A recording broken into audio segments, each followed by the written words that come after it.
Hello and welcome to Podtoid. I'm CJ. I'm Chris. I'm Charlotte and Dan. I'm Occams and Spartacus. And this is episode 450. Guys, we are just 7 episodes away from surpassing Law and Order.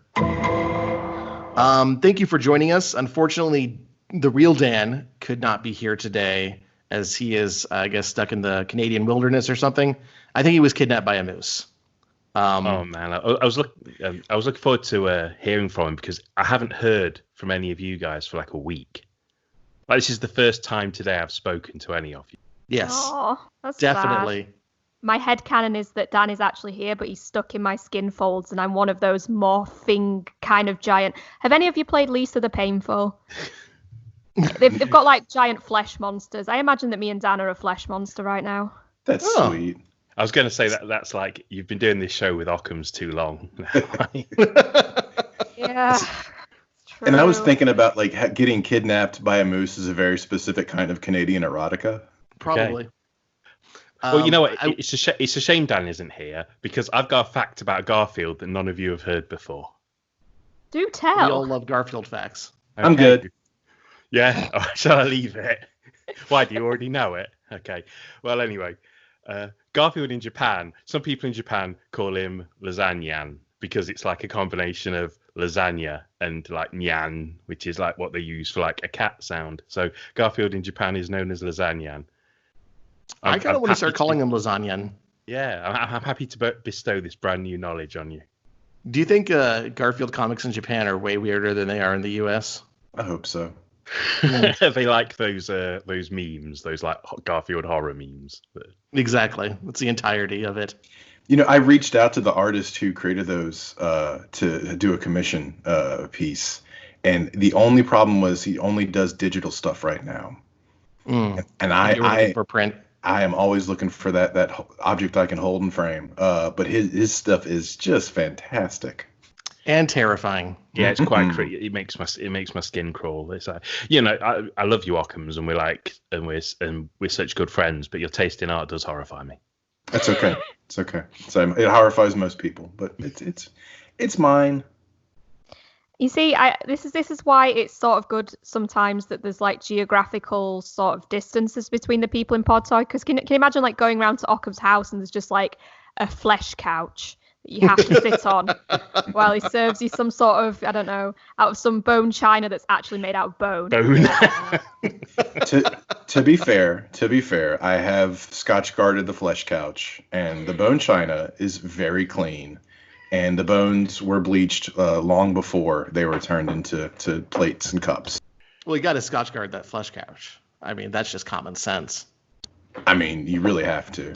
Before we get into the show today, I just want to start us off with this little ditty. Occams, I know you know the brand, but Charlotte and Chris, do you guys have the frozen food brand known as Stouffer's in your part of the world? Absolutely not. No. Never heard of it. Okay. So Stouffer's makes frozen meals, and one of their most popular dishes is the Stouffer's mac and cheese. I don't know why, because just like all other frozen mac and cheese, it's disgusting. I don't know why these companies continue to go on when there's Easy Mac that's so much better than it. But if you've never had Stouffer's before, but you've had mac and cheese at a buffet, you've probably had Stouffer's before. Last week, the company announced it's developing a mac and cheese dispenser. I don't know if they're being serious with this or if it's like Kanye running for president, but let me send you this picture in Skype right now just to give you a look at what it is. It sounds like something out of Futurama. Like, let's see, here's loading the picture. Yep, okay, so that's what I was thinking, that it would look something like, and this may be a uniquely disturbingly American thing, and they are stop and robs, as I like to call them.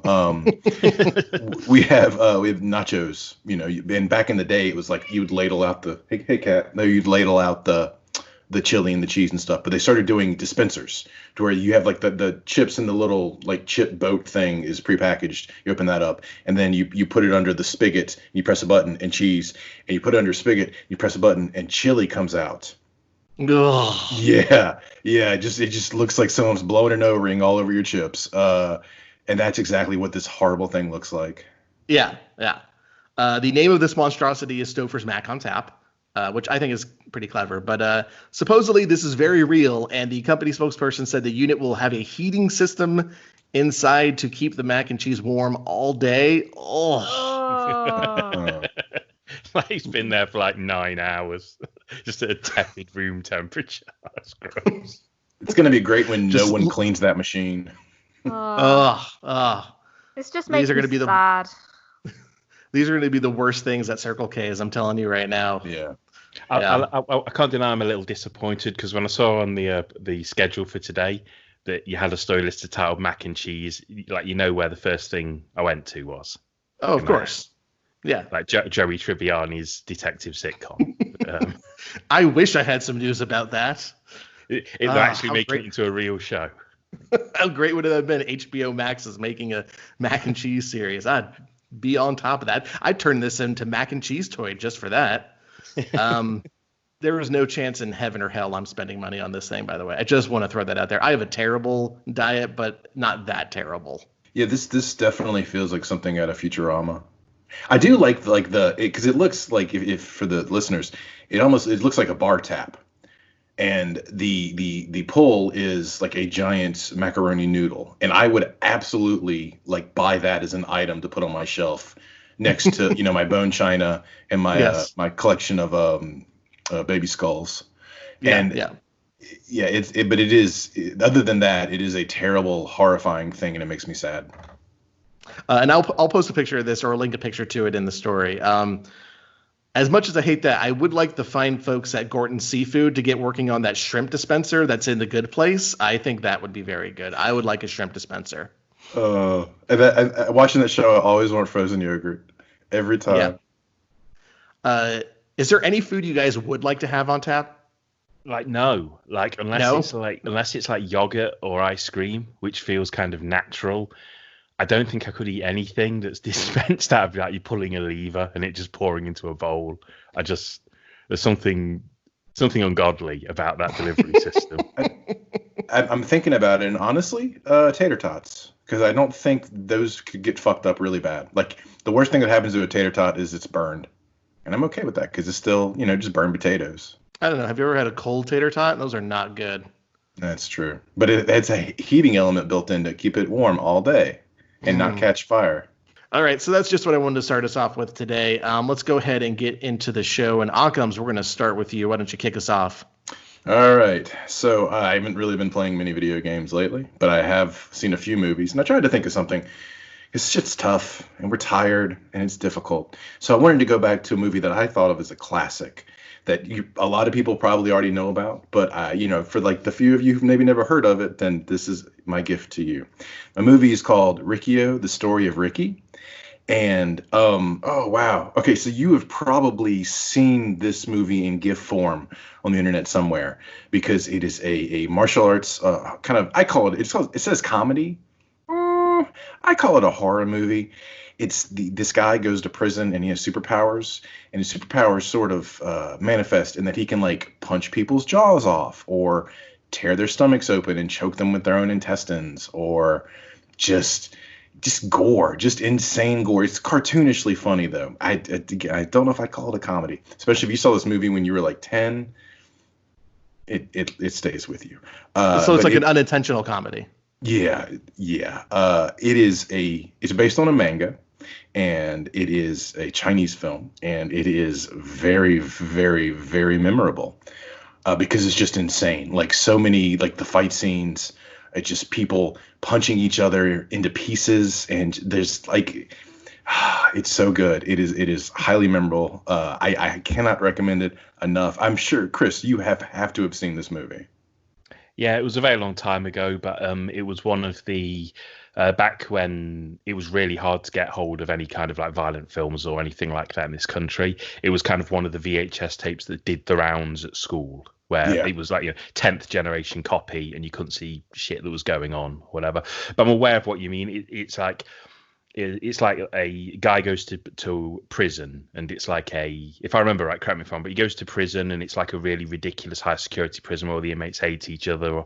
But Riki-Oh's abilities are, it's Mortal Kombat. Like he punches someone in the head and it makes their head literally explode, or he can tear a man in two with his hands, and all this stuff's demonstrated with very 90s rubbery gore effects. But even though but that kind of adds to the charm of the film, because when he punches people and they suddenly turn into these like rubber puppets before they get ripped in half, it's kind of funny.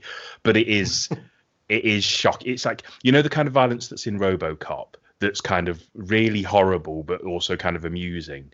It's like that, but taken just a bit too far, like taken a little bit too far, where the comedy kind of just becomes horrible again. But, I think now, like there was a time where you just couldn't get it anywhere, but I think now it's like readily available in the high street. But it's a shocking fucking movie. It really is. Yeah, you can. I mean, I feel like Best Buy sells this if you catch it on a good day. Yeah, and that was the same thing. We watched it like in college. A buddy had like downloaded it and was like, "Hey, check this out," and we would sit around his like computer and watch it. It's very fun. Yeah, and so the prison, it's like the supermax prison. All the jails have been privatized, and each like section of the prison is run by like a prison boss, and they each have their own like fighting style. Like there's this one just giant bear of a man, and there's actually a really famous animated GIF of him crushing a man's skull with his bare hands, and it was used on during Craig Kilborn's run on The Daily Show at the end all the time. So I would imagine many of you have seen that. Another one just uses like her fingers to like cut people, and there's like she like karate chops this dude like across his face, and all of a sudden like the lower half of his like face skin just falls off and it's just jaw and blood. Yeah, like Chris said, it is so like you cut from the person to a clearly like clay and styrofoam puppet that somebody's like sprayed ketchup at, you know. It's just insane. It's a classic. It's fun. It's horrifying. I highly recommend it. Check it out if you haven't seen it. This fun, horrifying film. Check it out. Two of my favorite adjectives to describe media is fun and horrifying. You mix them together, it's like chocolate and peanut butter for me. I will say, as someone who is a fan of when someone gets thrown out a window in a movie and then the next shot is what is obviously a dummy falling from 30 stories up, I kind of want to watch it just to see the shifts in between the real actor and then the exploding dummy they have to take their place. My absolute favorite occurrence of that is when the dummy's flying, but the leg kicks up and kind of like goes noodly and flips up, and like to a natural angle before it hits the ground. Oh, I love when that happens. All right, and we're going to wrap this up real quick with Charlotte. Charlotte, you have finally rolled the credits on GTA 5. Yeah, I've also been playing Deadly Premonition, which is I don't know. I'm leaning on the side of. All right, just very quickly, we had I don't know if you ever seen this with the Deadly Premonition on Switch, but we had an issue earlier where two of the suspects, so to speak, were glitching out, and one of them ended up in a tree, and one of them was in his car and just jammed in sort of like between two hedgerows, and we couldn't speak to either of them because they had glitched off the face of the earth. Like we couldn't even go up to them and talk to them. And I don't know, CJ, is that normal for Deadly Premonitions? Is it that glitchy? Oh, and it also crashed. Yes. So my favorite, I didn't run into a glitch like that, but my favorite one that I did run into is the Dalmatian. Vaguely, yeah.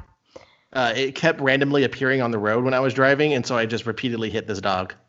I see. Okay, yeah. That sounds sort of in line with what we've been experiencing.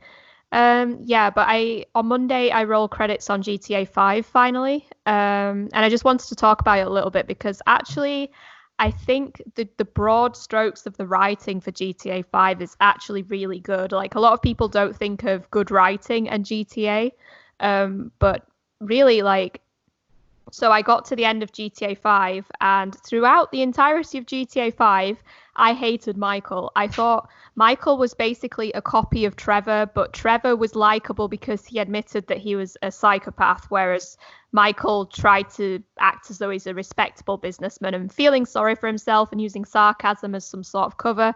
And for me, that was just unbearable. Yeah, I got to the end of GTA 5, and maybe skip ahead a couple of minutes if you don't want spoilers for GTA 5. But basically, at the end of GTA 5, you get to a point with, Franklin.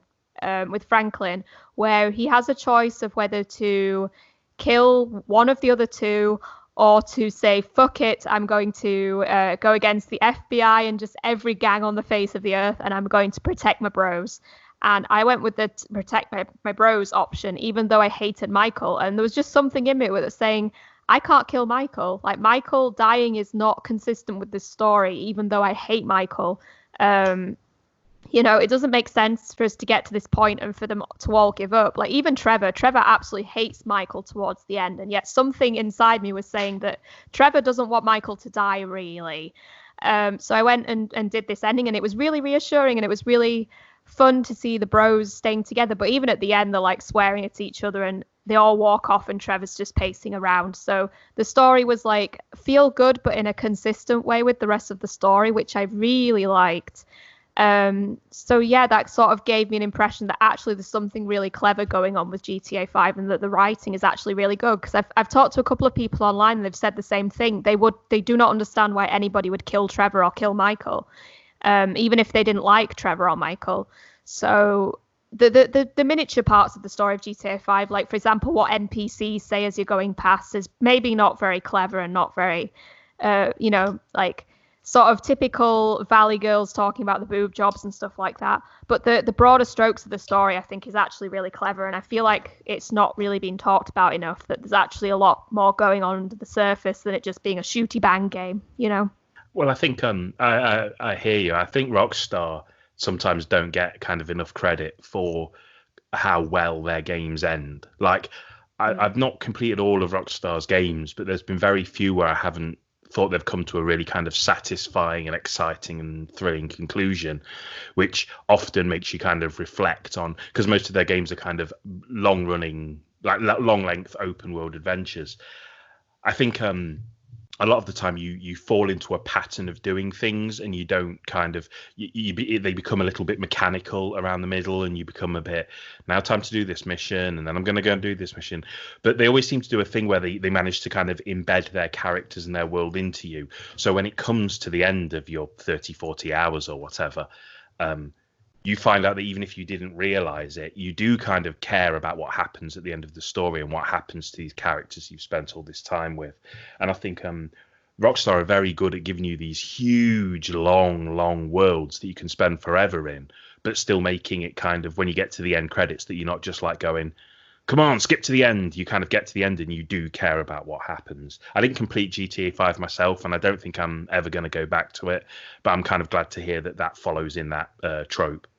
Yeah, it just kind of shocked me about how kill Trevor or kill Michael, how unusual and sort of out of place those two endings felt compared to the other ending. Because you just wouldn't think that these characters, like, people tend to either hate Trevor or hate Michael. So you'd think that like the other ending where you keep them alive would be extremely non-canonical, yet it doesn't feel right to do that, which I think is something really tricky to pull off. So what is next on the gauntlet for you, Charlotte? So I'm finishing Curse of Monkey Island for my other podcast, which is it's I'm having to push myself through it. And I've still got to finish Yakuza 5. That's still half finished, but still well on the way to finishing all of the Yakuza games so far by the end of the year, which was my original plan. So yeah, plenty to go ahead with. Yep.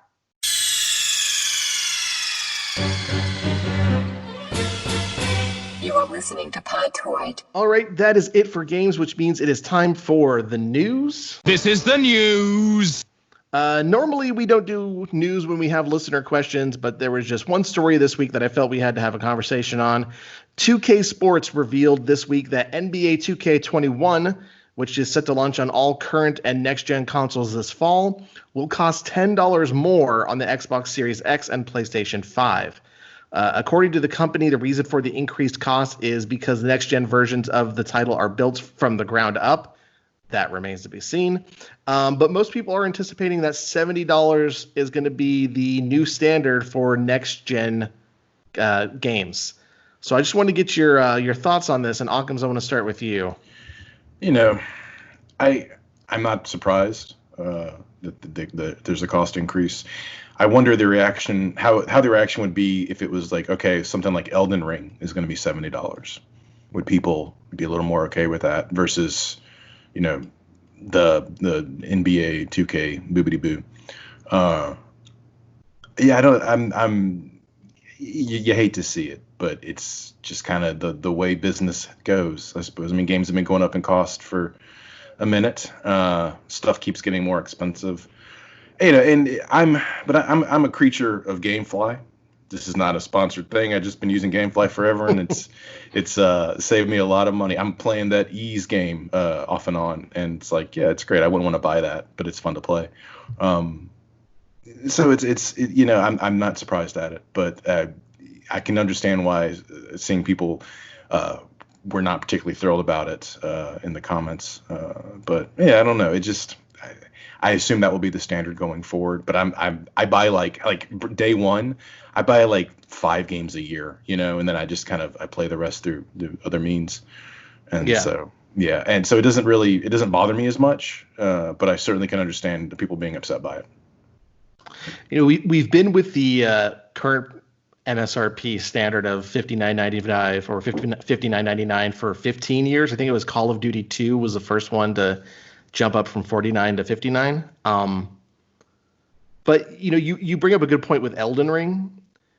That is probably a better candidate for convincing people that the next generation is going to cost more than, say, NBA 2K or Madden or FIFA, because those games rake it in with microtransactions.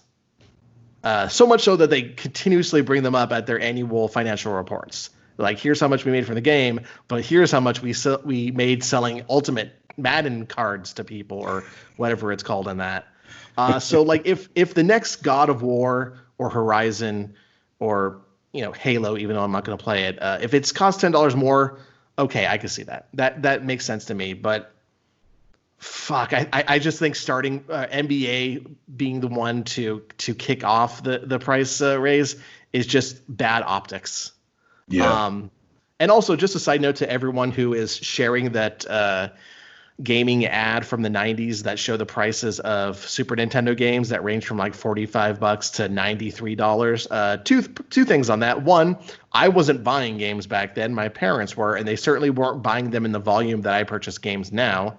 And two, gaming is so much bigger today that you have worthwhile releases like every other week now. I don't remember that from the 90s. I don't remember there being that many games that you just had to absolutely play coming out as frequently as they do today. So maybe cool it with the SNES cartridges were expensive. Yeah. Yeah. Because and people also they think about that, and it's like I remember going to Blockbuster as a kid, and you know, yeah, you would get like your Final Fantasy 3, Chrono Trigger, Zelda, all that shit, and that's awesome. But that was, you know, a one-off kind of thing, and then for the next, you know, 6 months, you would rent like, oh, I didn't know they made a game based off True Lies. Let's try that. You know, I mean, that's what you got to play, because it was just a lot of shit. Yeah. Also, renting was so much more ubiquitous back then than it is now. Sadly, Stupid Redbox closing their gaming rentals. Yeah, that broke my heart a little bit. I enjoyed that. Yeah. I think part of the problem nowadays is that remembering back when I was a kid and I got everything late, and it was painful, like hearing on the playground kids talking about these games and I didn't have them. I cried because I didn't get a Game Boy until 2000, and I cried because people on the playground had Game Boys. But it's this nowadays. It's like there is pressure to have games on day one because everybody's tweeting about it. And I think if you can just like, because the thing is, I've been thinking about game pricing a lot recently, and I think it's complicated because if we want games to be a healthy industry, then they need to be making money, and that needs to flow down to the employees. Whether that flows down to the employees in reality, whether more money equals more money for employees, is a complicated matter. But basically, you can't just always want to buy things on discount all the time.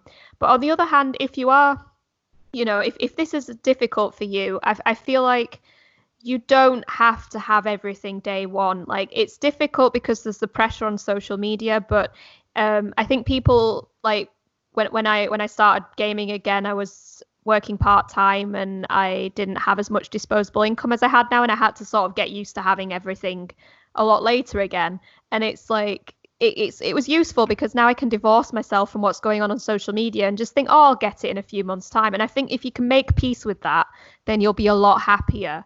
Like even without the cost hike, if you just avoid spoilers and wait a few months for the things that you don't absolutely desperately need to have day one, I think you'll just be a lot happier.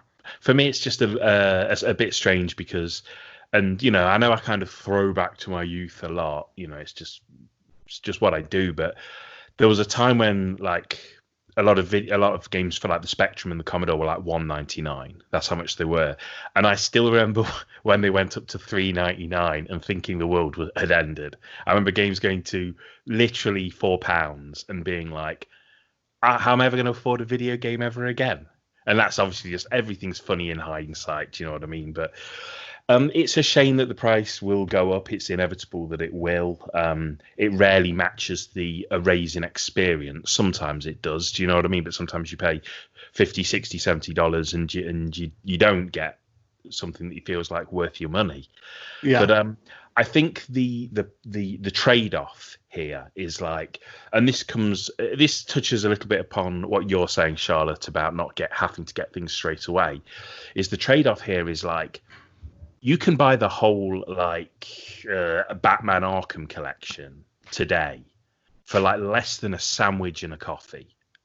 Do you know what I mean? On like Steam or something, or you can find pre-owned versions of like Metal Gear 5 or something for so like such cheap prices that even if you find yourself buying fewer newer games because the price goes up, there are so many incredible big budget games that are now like, I would never have imagined the idea that you can get something that was $60 just a year ago for like a $5 now. Mm-hmm. Do you know what I mean? But that was never a thing in the 90s. Like SNES cartridges and stuff you could get them pre-owned and they were cheaper, but they never dropped to like rock bottom prices. But now, because of like Steam and GOG and all of this, you can get really great games from just a year ago for hardly anything, for less than like a fast food meal. Do you know what I mean? So that kind of at least balances it out, that there'll always be stuff to play at a budget price. In terms of new games, it does kind of suck that if you're the kind of person who buys all the new games. When I worked in shops, there were people who bought every new game every Friday. They walked into the shop and they said, "What's out today?" And I said, "This," and they bought it. And that's, I guess those people are like single-handedly keeping the market afloat. But the whales. I think one problem that does come along with the new pricing, although I agree with you, Occams, that it's kind of it's an inevitable part of of retail, is that as we move on in time, pre-owned consoles and pre-owned games and pre-owned stores are reducing. People are buying more digitally. The numbers prove that.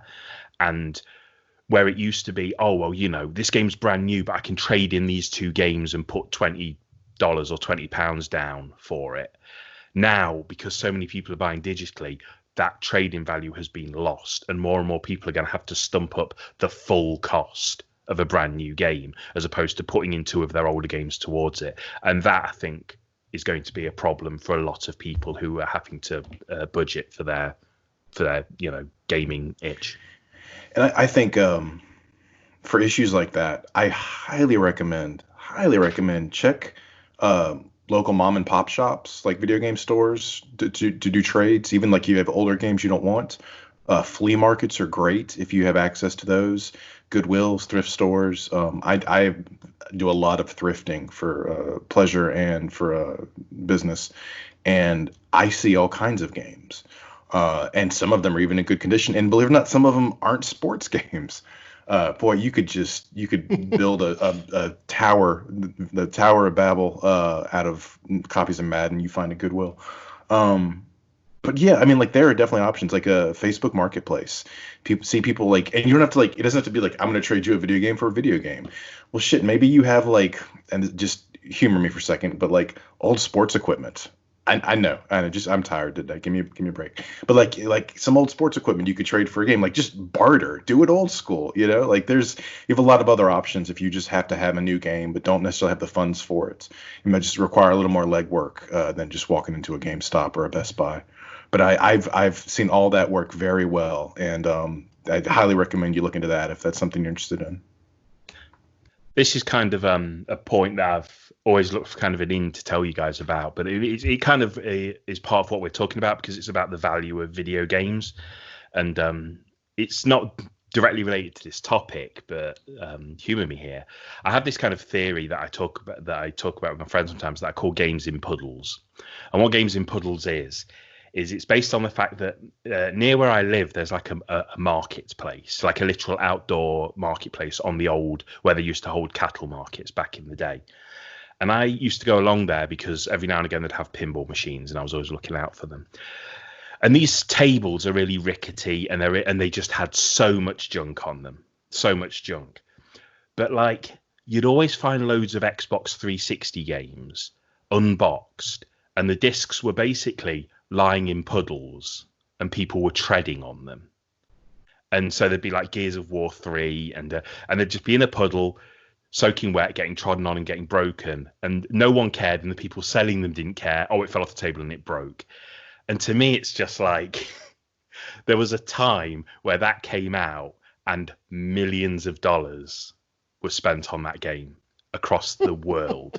And now it's a disc in a puddle getting broken and it's penniless. It's considered by these people stepping on it worthless. And that's like all new games eventually.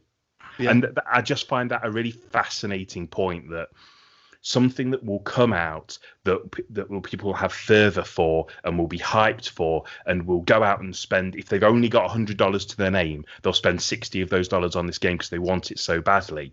But whatever it is and however much it costs, one day it's just going to be this fucking disc lying in a puddle that nobody gives a shit about and isn't even picking up to take home. And I just find that, I've not got a point, I just find that really kind of fascinating. You know, that's really interesting, though, because there's a reverse to that as well with retro gaming. So it's like in 2016, I started collecting PlayStation 1 to PlayStation 3 games. And PlayStation 2 was kind of the sweet spot where at that point it wasn't considered retro, but it was not new. So some of those games were like really cheap. But you'll see things like, you know, pristine boxed copies of Earthbound can fetch hundreds of pounds. And it's like, there's a balance between when something is it lying in a puddle and when it's so old and so rare that it actually goes the opposite end. So actually, if you're struggling for cash, I would recommend not trying to switch your perspective from playing new games to playing games that are new to you. Because if you do this thrifting, you can often find things like maybe, I don't know, I found Forbidden Siren 2 in a shop in Sheffield a few years ago, and I wish I'd bought it because it was ridiculously cheap.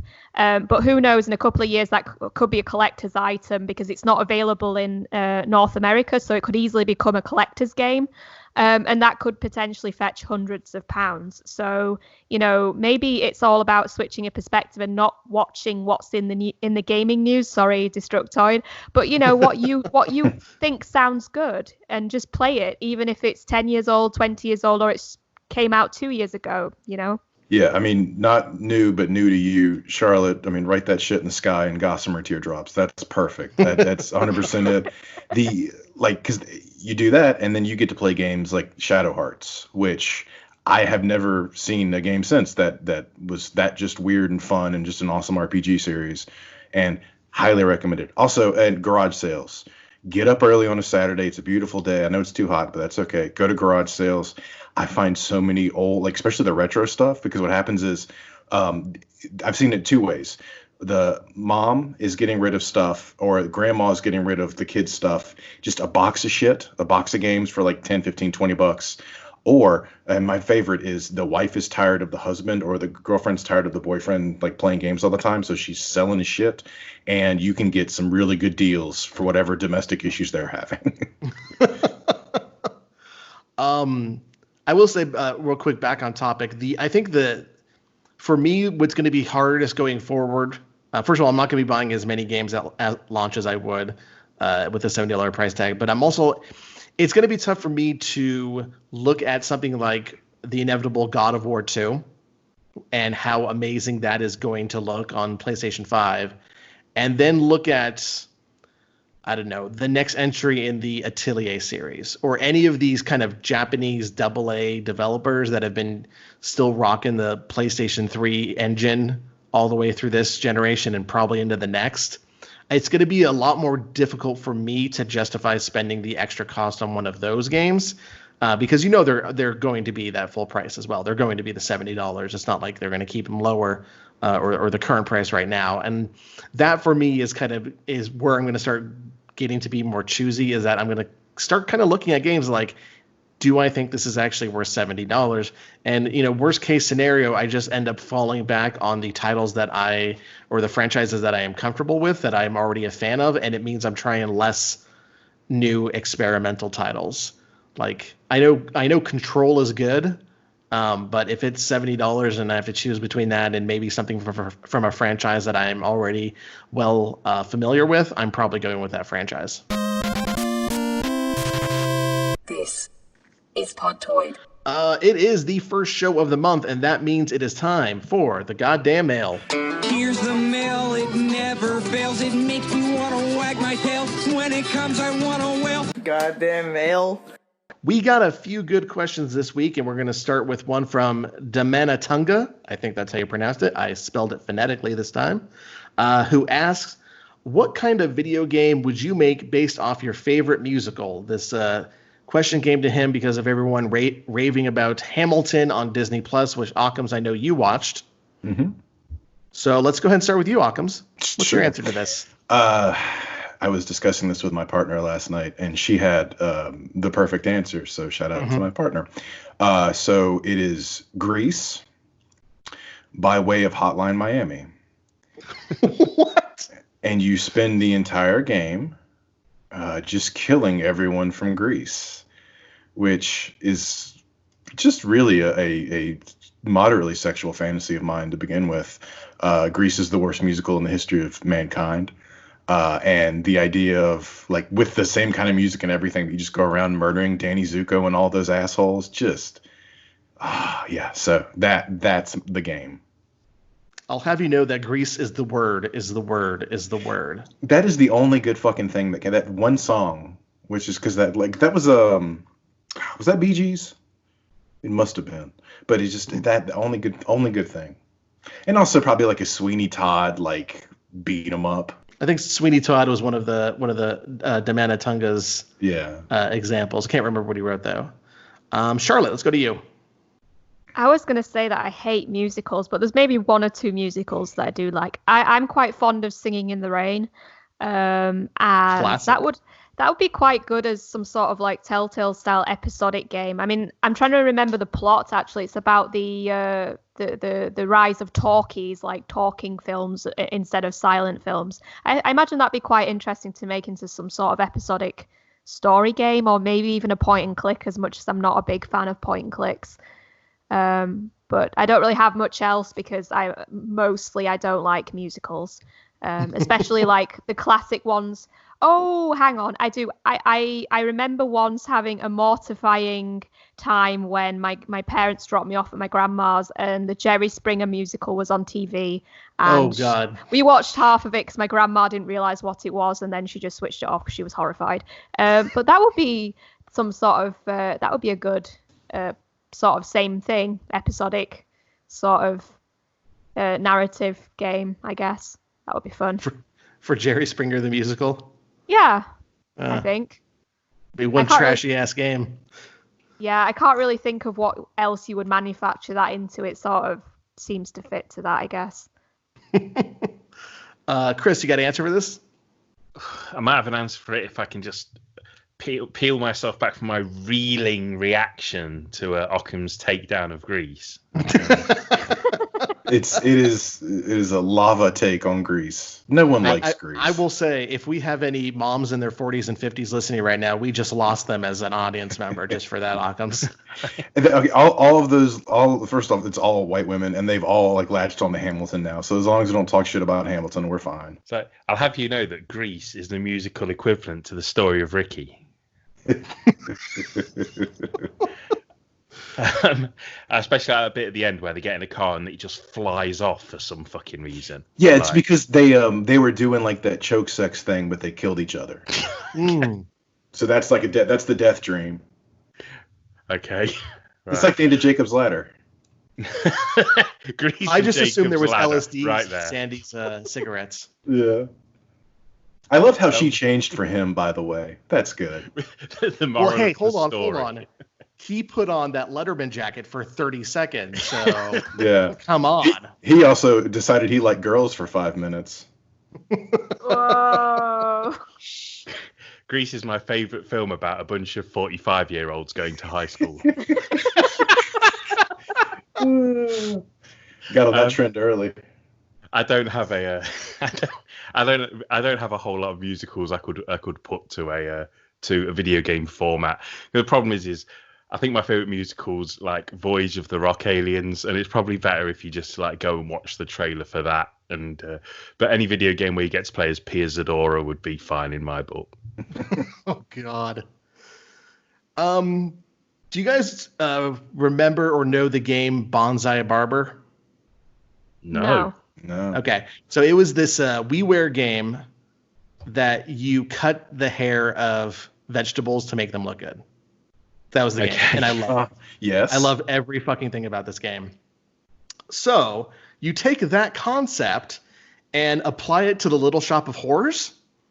And so you start out just kind of trimming the little Audrey 2, getting it looking good for the crowds, and then you start giving it a little blood, and then you feed it a dentist or two, and then pretty soon you have to battle against it to save humanity as it grows and becomes a mean green mother from outer space. And the entire time you have to woo Ellen Green with plastic coverings for furniture and microwavable meals. That'd be a great game. I'd enjoy that. It'd probably be made by LucasArts. I had the biggest crush on her growing up. Was it her voice? Yeah. Yeah. Yes, doctor. Loved it. Our next question comes to us from Torch, who wants us to name the best gunfight in a film, but we can't say anything for the Matrix or John Wick movies. I will start it off. It's hard to top the nightclub scene in the first John Wick film, but seemingly we can't use that. I'm going to go with my second favorite gunfight, and that is the rooftop gunfight from Naked Gun 2.5. If you haven't seen this, I'm gonna link it in the story. It's super dumb and great. It has Leslie Nielsen and the guy he's having a shootout with like 3 feet away from each other, and then you have O.J. Simpson back when everyone liked O.J. Simpson. Just he's slowly putting together this gun, and it's like a pistol, and then he adds a little attachment, and he adds another attachment, and by the end of the gunfight, it's an anti-artillery gun that he just uses to blow up part of the building. Oh, I fucking love that gunfight. It's so stupid, so great. Seriously, it's 2 minutes long, well worth your time to watch. That reminds me, I'm gonna have to watch all the Naked Gun movies now. That's just what I need right now. Yeah, those are great films. Also, Police Story. That's the name of the show that it's based off, right? Yeah. Police Squad. Yeah. Police Squad. Thank you, Police Squad. Chris, let's go with you next. This one's really hard because I've watched so many like Hong Kong action films from the 80s, and it's like throw a dart into that genre and you're going to hit like an incredible gunfight. But I kind of picked a couple, and funnily enough, they both star the same actor, and it's not Chow Yun-fat, it's Kevin Costner of all people. Okay. The first is from his 2003 Western Open Range, which is a really casually paced drama, like set way back when. It's really calm and lethargic, but it builds to this like showdown in this one-horse town where Kevin Costner and Robert Duvall, who are these like beleaguered ranchers, they have to take on this gang that have come to take over their land. And rather than it being kind of like how Western gunfights are done, where it's all very, get off your horse and drink your milk and all that, it's just really punchy and ugly and messy, and it's fucking loud. It's a really loud gunfight. And because of the way it kind of subverts what gunfights in Westerns are like, it kind of takes you by surprise. And it also comes at the end of this 2-hour film of just two old men quietly whispering.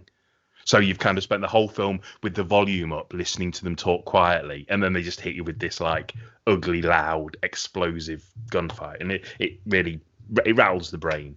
But I think my favourite, that's also got Kevin Costner in, is from Brian De Palma's film The Untouchables. Oh yeah. And it's this really famous scene. I'm sure a lot of you, if you've seen the film, you already know where I'm going with this. And it's this scene that takes place in the Chicago train station. And it's like a reference to the Odessa Steps massacre from Battleship Potemkin. And so Elliot Ness, who's Kevin Costner, he's waiting at the station for Al Capone's accountant. And he's going to arrest Al Capone's accountant, and that's how they're going to get him.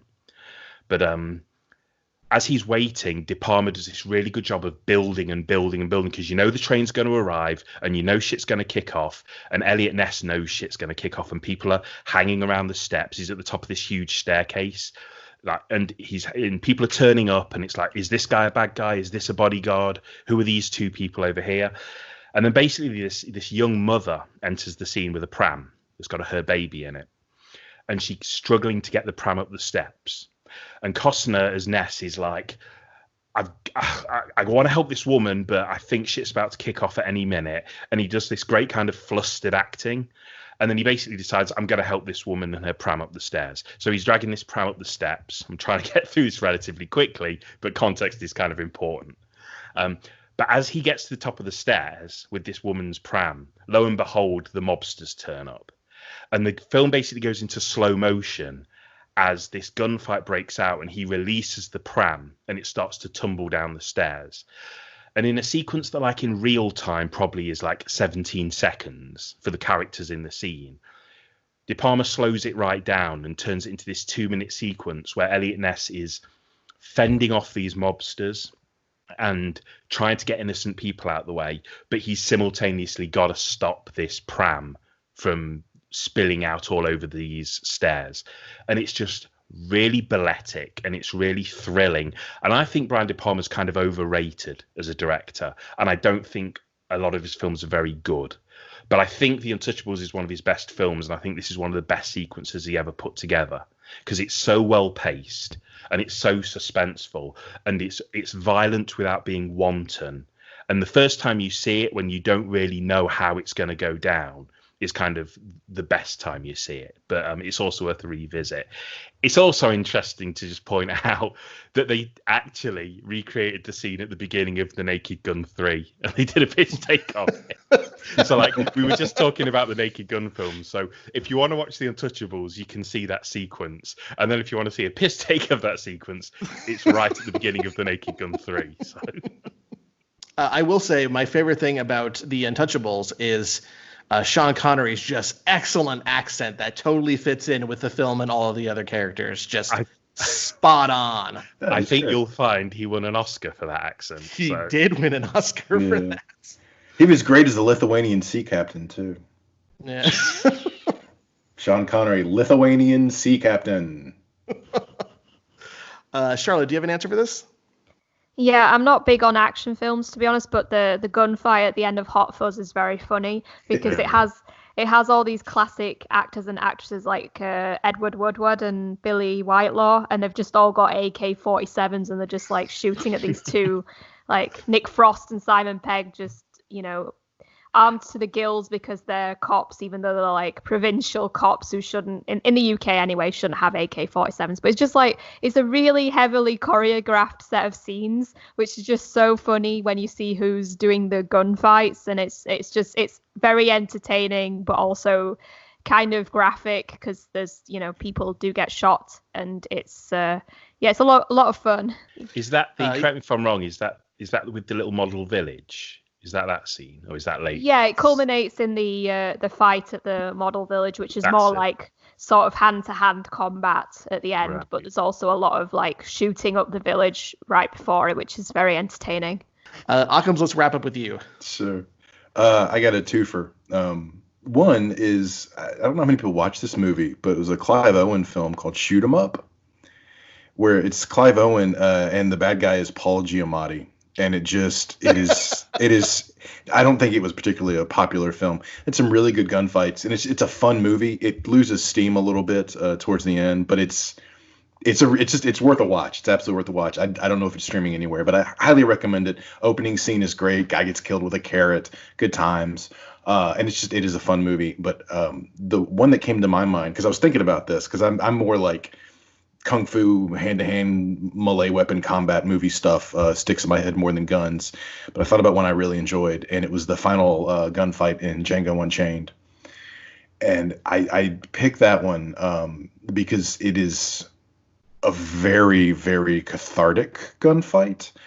And the way Tarantino sort of like, everyone has 900 gallons of blood in their body, and it's at about 6,000 PSI. And every gun, shotgun, pistol, whatever, hits with the force of a human body getting smashed with a train. And there's just so many wonderful scenes of these fucking shitty, awful people you have hated the entire movie exploding in a shower of blood and being thrown against the wall, and like the wall like cracking a little. It's a well done gunfight, and I really quite enjoyed that. And it was a fun movie overall. And despite not being a huge Quentin Tarantino fan, I did rather enjoy that one. So I absolutely would recommend that. Say goodbye, Miss Laura. Yeah, I watched that with a friend, and he got very queasy during that sequence. Yeah. Our next question comes to us from Grandico. They want to know, with 2020 being the bitch it's been, what are some positive changes that have come to our life out of this hell scenario? Charlotte, let's start with you. For various reasons, I can't be too specific, but suffice to say, it's given me new priorities, and the priorities that I was resetting before 2020, it's just confirmed to me that I need to prioritize certain things a bit more. I think, because this happens to a lot of people, but it particularly happens to migrants, even migrants in a rather privileged position like myself, is that when you're in your 20s, you think you sort of fall into patterns of sometimes you're living in a situation that you're not happy with, but you're like, oh, it will change soon. I'll be earning more money at some point. I'll be able to move out. Or this is how everybody my age lives, so to speak. Like, or, this is how people my age just have to get by, you know what I mean? And I feel like I'm finally getting to the point where I've established what I'm doing and where I am enough that I feel confident enough to say, I don't want to live with, for example, I don't want to live with strangers anymore. I want to live either by myself or with somebody I know well. And I feel like I'm in a place now where I can assert that, I have my own ways of living that I want to live, and I can just do it. Whereas before it was like, oh, but I'm a migrant, or oh, but I'm in my 20s still, I don't deserve such and such. And now I feel a lot more confident about, claiming that position. And I feel like it's because this situation has made me realize you just have one life to live, and you never know when your time is going to be up. So if you're unhappy, then just do what you can to change the situation, and don't feel bad about it. So well said. Very well said. Chris, you got an answer for this? It's difficult. I'm yet to find the positives in terms of I'm yet to find the turnaround coming out of this situation whenever it chooses to end. I guess I'll continue not to take my health for granted, although I'm kind of hypochondriac anyway. But I'll probably just watch out for myself and the people around me a little more. Honestly, I can't think of many ways it's going to change me. I will continue to push for the best for people. I will applaud and fully support the efforts of the NHS, who have obviously been angels throughout this situation. I won't take people for granted. If anything, if this situation changes me, it will just further solidify my efforts to kind of protect and care about the people and the services I care about. So if anything, I think it's just taught me that I'm on the right path in terms of how I feel about other people and how I feel about the NHS and stuff. And I'm going to push even harder once we get out of this to look after these things as best as I can as this like tiny cog in the machine. That's noble. Certainly more noble than my answer, which is just I'm cooking more. I think I brought this up on the show before. I think I started out the COVID thing just eating a bunch of fast food, but I cannot stand the taste of that anymore. And I if I have to eat Domino's again, I'd rather just go starving because it's trash. So I'm cooking a lot more at home, and I've bought stuff I never thought I didn't even think to buy before, like a potato masher. Like that didn't even occur to me to own one of those before this, but now I have two. Or a microwavable egg poacher, just so I can have poached eggs every once in a while. Yeah, that's my change. Mate, I'll tell you what you need. You need a device that dispenses mac and cheese with relative ease. No. Hard pass. Occams?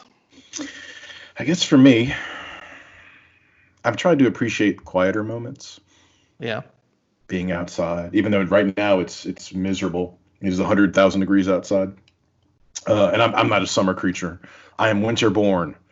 Whatever the fuck that means. But I just it means I'm chubby and I like to wear hoodies because I don't feel fat in them.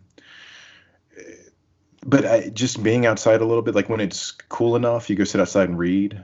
And that's been really nice. And just trying to appreciate that slowed down moment, not having to be connected to your phone, not having to always be looking at what's going on in the world around you, especially when it's tough.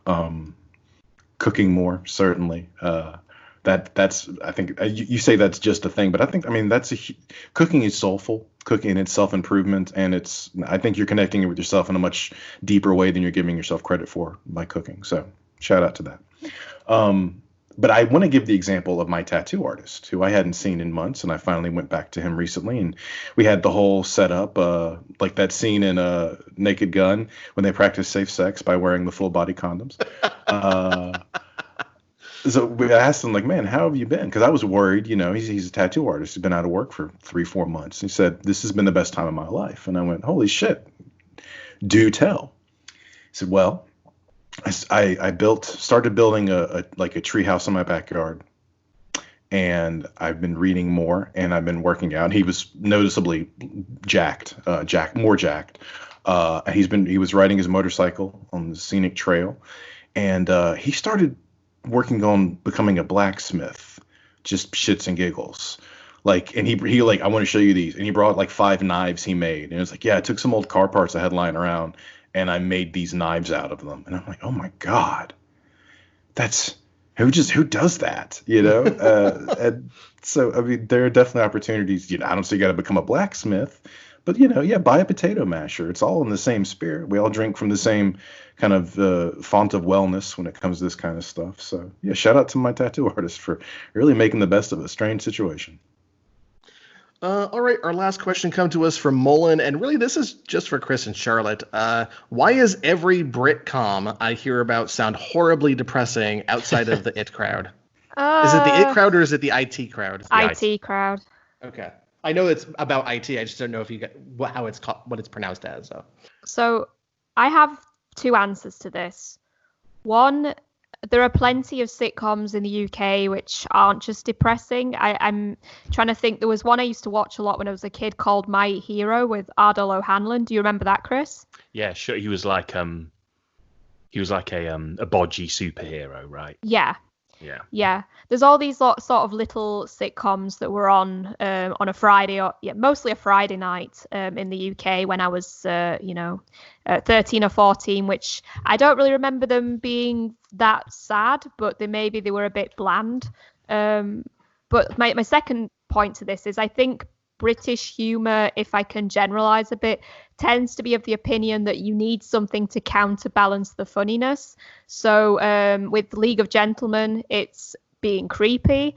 with Absolutely Fabulous. It's the joke is that they're alcoholics, so it's always there's like a dark side that balances the light, and I think that works really well. I mean, I guess you see it with American sitcoms as well. I've not watched The Office, but I gather that there's some sort of balancing act there where the boss in The Office, as in the UK version, is a bit of a tragic figure as well as being a joke.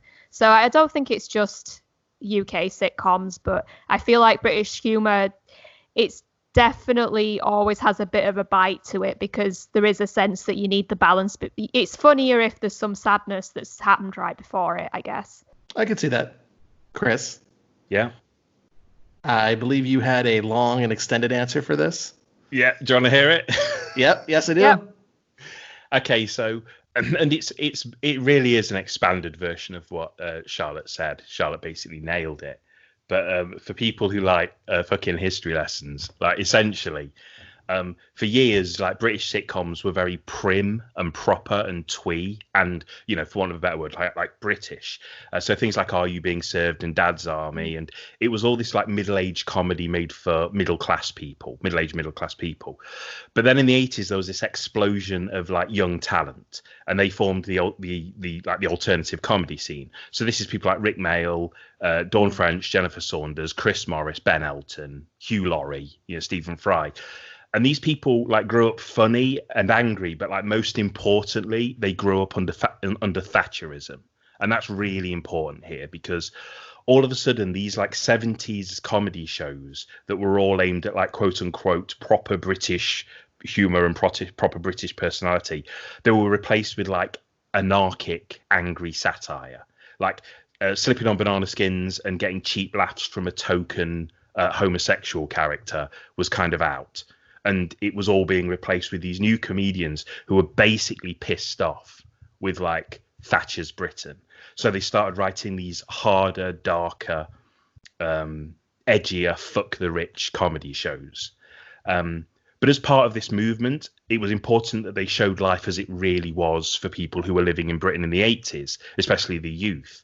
And so comedy moved away from everyone like living in nice houses and being over 50 and enunciating all of their punchlines, and it moved into kind of the grime and the stress and the shitty suburbs of like Thatcher's Britain. So like, to cut a long story short too late, these comedies that like you guys in America are really aware of, I know some examples were mentioned in the question originally, shows like The Young Ones, Bottom, Blackadder, Absolutely Fabulous, Yes Prime Minister, these all grew out of young comedians being sick of what 80s Britain was like and being sick of how kind of twee and pretty previous comedy had been. And they moved into making these kind of violent, glum, satirical shows. And that stuff blew up so much. Like The Young Ones is a perfect example. That stuff blew up so much and was liked so much that basically became de rigueur for how British comedy was written straight into the 90s. So as we move into shows like Spaced and Black Books and The Office, and if you haven't seen Spaced, go and watch it. It's a masterpiece. It was the same deal. It was young comedians and writers who'd grown up through like Tory rule, who were basing their comedy around British people being tired, cynical, and stuck in a rut. So it's kind of a combination of, as Charlotte was saying, balancing out the laughs with kind of a dose of darkness, because these shows were reflecting what life was like for like either young people in Britain or working class people in Britain. And people just found it such a breath of fresh air and so funny and so exciting that became de rigueur for like how you write British comedy. And like, I get that I'm like very left wing, but there's no agenda here. This is what happened. All of Britain's best comedians grew out of Tory rule. They grew out of growing up under Thatcher, and they fought back by making anarchic, smash mouth, violent comedy shows set in grimy flats and under dark skies and with people who like hated their lives. And it's weird that that's what happened, but the simple fact of the matter is it made the best British comedy of all time, which is a lot of the best art comes out of bad political climates. And I think British comedy is a perfect example. But as Charlotte pointed out, there were tons of other sitcoms that were still kind of lighter and were still kind of friendlier, and they were still making sitcoms that were kind of for older people. But like a lot of those shows you guys haven't heard of, and I think that's because a lot of them were like remakes of your own shows. Like we had a sitcom called The Upper Hand that was just Who's the Boss, and we had a sitcom called 2.4 Children, which was just a twee version of Married with Children, but like a really twee kind of middle class. Like The Upper Hand was a twee middle class version of Who's the Boss. But the stuff that young 80s comedians were writing and starring in was literally just like, fuck Thatcher, fuck the British government. We're going to have comedy that's kind of violent and sweary and gross and just reflects the shitty lives we're all growing up in. And weirdly enough, it was the best thing that happened for British comedy because all the shows that came out of it were fucking amazing. So you're saying we're maybe 2 to 3 years away from having some great Boris Johnson comedies? I don't know. Maybe the irony is, and this is kind of a celebration of the comedy that I'm doing here. But the irony is the Thatcherism was the worst British political climate for decades and decades and decades before, and it's never been that bad again until now. And it's still not quite as bad as Thatcherism now, but we're getting there. So who knows?